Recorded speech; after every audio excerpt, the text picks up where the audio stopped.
ಹೈಕೋರ್ಟ್ನ ಹಿರಿಯ ವಕೀಲರಾದ ಬಿ.ವಿ. ರಾಮಮೂರ್ತಿಯವರು ರಾಜ್ಯ ವಕೀಲರ ಪರಿಷತ್ ಚುನಾವಣೆಗೆ ಸ್ಪರ್ಧಿಸಲಿದ್ದು, ಅವರ ಪರವಾಗಿ ಸಮಾನ ಮನಸ್ಕ ವಕೀಲರ ವೇದಿಕೆ ಸಿಟಿ ಸಿವಿಲ್ ಕೋರ್ಟ್ನಲ್ಲಿ ಪ್ರಚಾರ ಕಾರ್ಯಕ್ರಮವನ್ನು ಹಮ್ಮಿಕೊಂಡಿದೆ. ಫಸ್ಟ್ ಪ್ರಣಾಳಿಕೆ ಫಸ್ಟ್ ಬಂದು ನಾನು ಡೆತ್ ರಿಲೀಫ್ ಫಂಡ್ ಇದೆಯಲ್ಲ, death relief fund 22 lakhs announcement ಮಾಡಬೇಕಂತ ಪ್ರಯತ್ನ ಮಾಡ್ತಾಯಿದ್ದೀನಿ. ಎರಡನೇದು ರಿಟೈರ್ಮೆಂಟ್ ಬೆನಿಫಿಟ್ಸ್ ಇದೆಯಲ್ಲ, ಅದು ಅಪ್ ಟು 15 lakhs ನಾವು ಮಾಡಬೇಕಂತ ಮಾಡ್ತೀವಿ.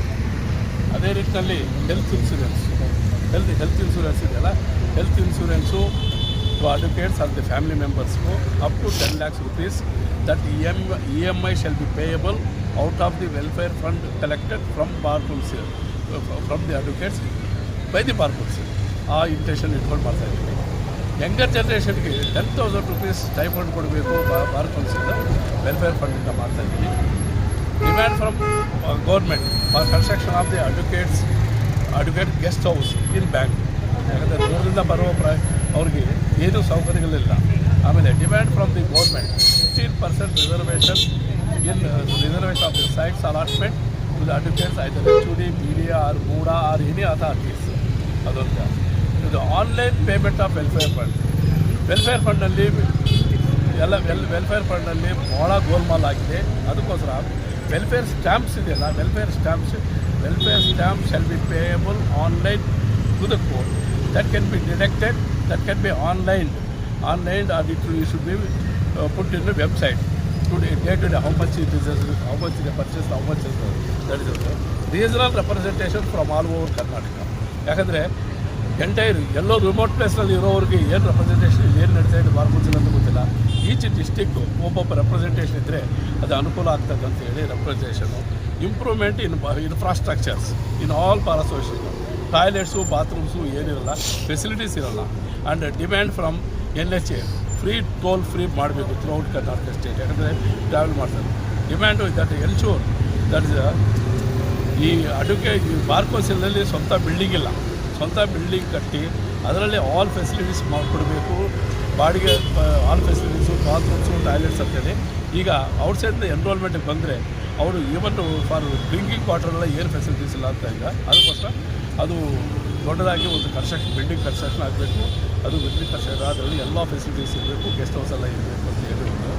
ಆಮೇಲೆ ಮೇಯ್ನು ನೆಕ್ಸ್ಟು ಅಡ್ವೊಕೇಟ್ಸ್ ಎಲ್ಲೇ ಹಳ್ಳೆ ಅದು ಎಲ್ಲಿ ಅನ್ಟುವರ್ಡ್ಸ್ ಇನ್ಸಿಡೆಂಟ್ ಡಿಸ್ಕಸ್ ಆಗುತ್ತೆ, ನಮ್ಮ ಬಾರ್ ಕೌನ್ಸಿಲ್ ಫಸ್ಟ್ ಬಂದು ಆ ಪ್ರಾಬ್ಲಮ್ ಸಾಲ್ವ್ ಮಾಡಬೇಕು. That is the bar council shall take immediate steps to put to action against the culprits, either the police ಆಗಿರ್ಬೋದು, ಪಬ್ಲಿಕ್ ಆಗಿರ್ಬೋದು. ಅದು that is the most important. And also implementation of advocates protection act ಇವರೆಗೂ implement ಆಗಿಲ್ಲ. ನಾನು ಹೋರಾಟ ಮಾಡಿದೆ advocates protection ಆ್ಯಕ್ಟ್ಗೆ, ಆಯ್ತು bill ಆಯ್ತು, ಸೋ ಫಾರ್ ಇಟ್ ಬಂದ. One more thing, apart from that my personal commitment is there is no TADA claim from the bar council. ಯಾಕಂದರೆ ಒಬ್ಬ TADA ಆಗಬೇಕಾದ್ರೆ 6 ಲಕ್ಷ, 7 ಲಕ್ಷ, 12 ಲಕ್ಷ ಹೋಗ್ಬೋದು. ನಾನು ಕ್ಲೈಮ್ ಮಾಡಲ್ಲ.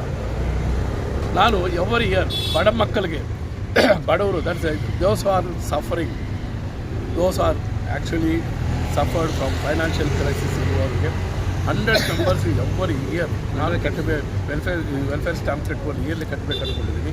ಅದು ಕಟ್ತಾಯಿದ್ದೀನಿ. ಈಗಾಗಲೇ 382 ಮೆಂಬರ್ಸ್ಗೆ ದೋಸ್ ಆರ್ ಇದು ಫೈನಾನ್ಷಿಯಲ್ ಕಂಡೀಷನ್ ಇಲ್ಲದವ್ರಿಗೆಲ್ಲ ಕಟ್ಟಿದ್ದೀನಿ.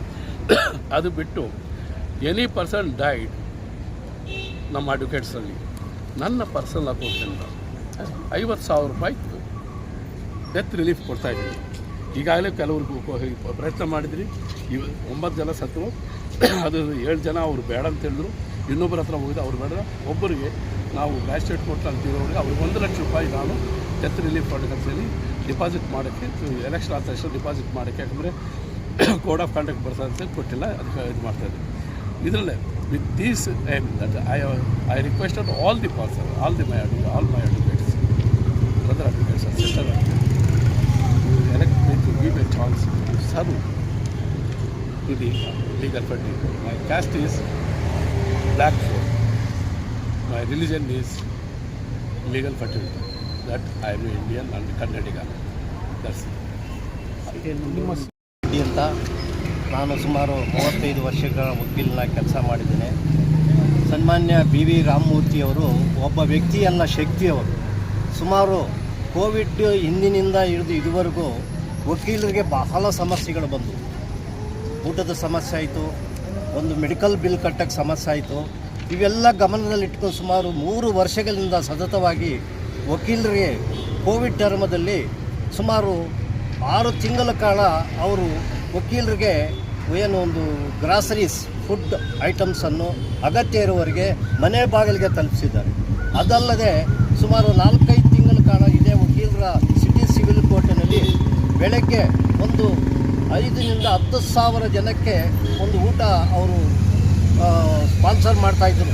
ಅದು ಎಲೆಕ್ಷನ್ ಉದ್ದೇಶದಿಂದಲ್ಲ, ಒಂದು ಸರ್ವಿಸ್ ಇದೆ. ಅವರು ವಕೀಲರಿಗೆ ಯಾವುದೇ ಭಾಗದಲ್ಲಿ, ಕರ್ನಾಟಕದ ಯಾವುದೇ ಮೂಲೆಯಲ್ಲಿ ಒಂದು ತೊಂದರೆ ಆದಾಗ ಅವರಿಗೆ ಒಂದು ಧನ ಸಹಾಯ ಮಾಡಿದ್ದಾರೆ.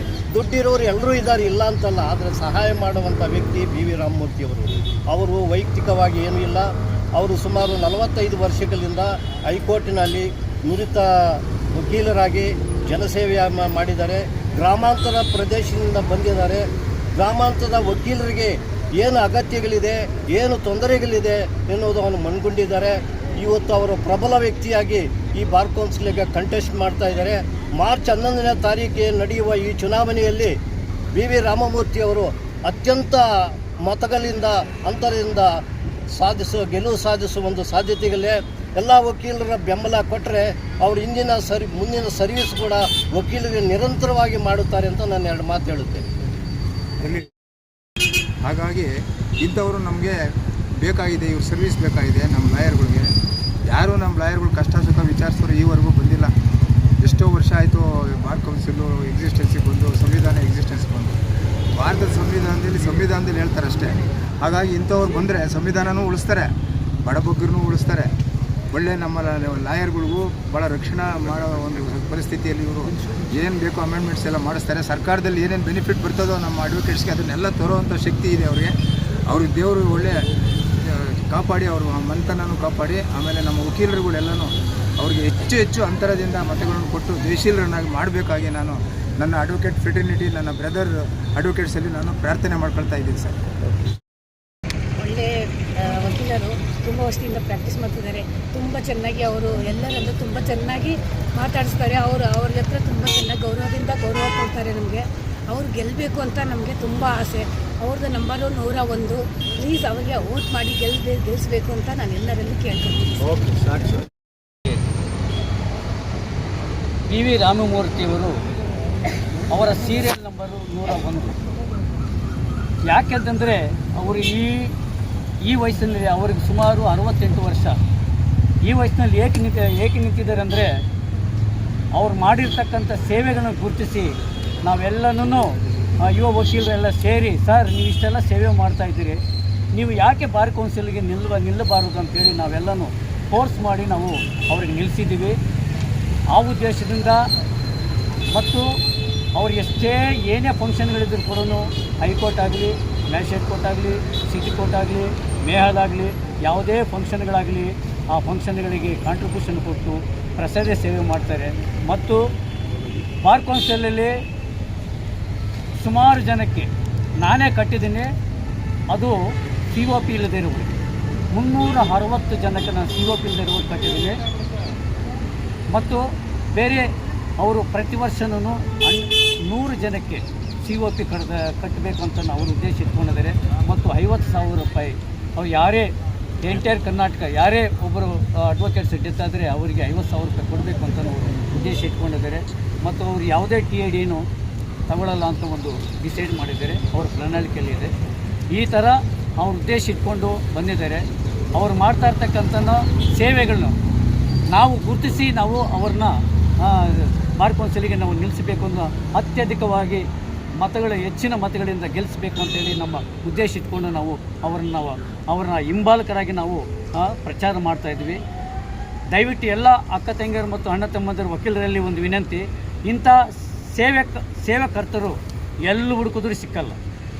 ನಮ್ಮ ವಕೀಲರಿಗೋಸ್ಕರ ಸೇವೆ ಮಾಡ್ತಕ್ಕಂಥ ರಾಮಮೂರ್ತಿ ಅವರಿಗೆ ದಯವಿಟ್ಟು ಅವರ ಸೀರಿಯಲ್ ನಂಬರು 101 ದಯವಿಟ್ಟು ಎಲ್ಲರೂ ವೋಟ್ ಹಾಕಿ ಗೆಲ್ಲಿಸಬೇಕು. ಅವರ ಸೇವೆ